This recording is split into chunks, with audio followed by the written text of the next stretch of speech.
Huyu mwanaume atakuwa husband material.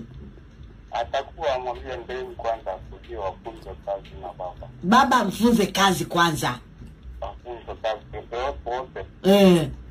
Alafu maisha watafanya mpe. Ai. Hapo unajua pia ubaya wao matajiri pia wanaona wenyewe kwa wenyewe. Nani amewaambia anafunzwa kazi? Nani amewaambia kijana ni tajiri?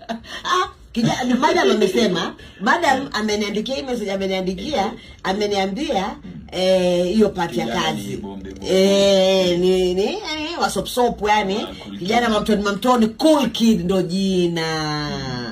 Cool kid utazana na msichana amehustle kuanzia akiwa hebu tusikie 8 years. Imagine. Vipi? Salama sana mwendeni. Huyu jamani husband material ataweza udem kweli? Mimi hapo sioni husband material. Hata mimi sioni. Huyo dem anafaa ajipange mapema. Yaani tu ya bado uko kwenyu. Si inasemekana anafunzwa kazi kama vile Wahindi wanafanyanga. Aenda afunzwe kazi huko nje. Aende alime. Anda DJ na request hapo Harmonize. Hapo sawa. Radio Jambo. Mwendo. Niambie. Ndio kiredi kilikuwa imeenda. Kurudi kwani kwa nini? Ati akuulize kwa hapana kwa mzaada Ukristo na waambie twende tu hapa kwa wazazi. Hapo tukafahari tujenga tu. Ama tu akatiwe shamba huko. Unaona anaweza katiwa shamba? Enda ambia hapa hapa basha zetu kila mwambie.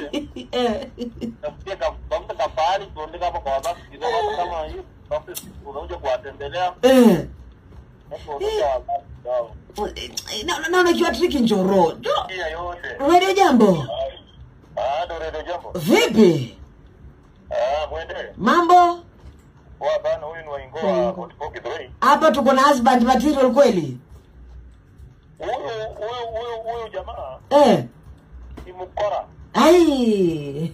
Kwa sababu unajua hata kama huyo demo anaenda kumtembelea, hawezi kwenda kumtembelea kwa sababu anaishi kwao. By the way, wanaume ametosha kwa sababu demo huwa anamwalika kwake. Anamwalika analala huko kwa huyo madam. Demo hawezi enda kwao kwa sababu anasema yeye ni nani?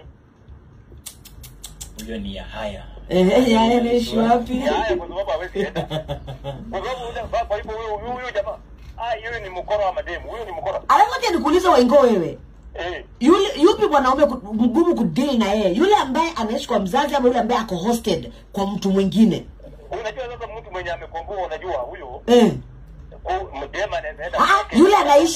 Yule anaishi na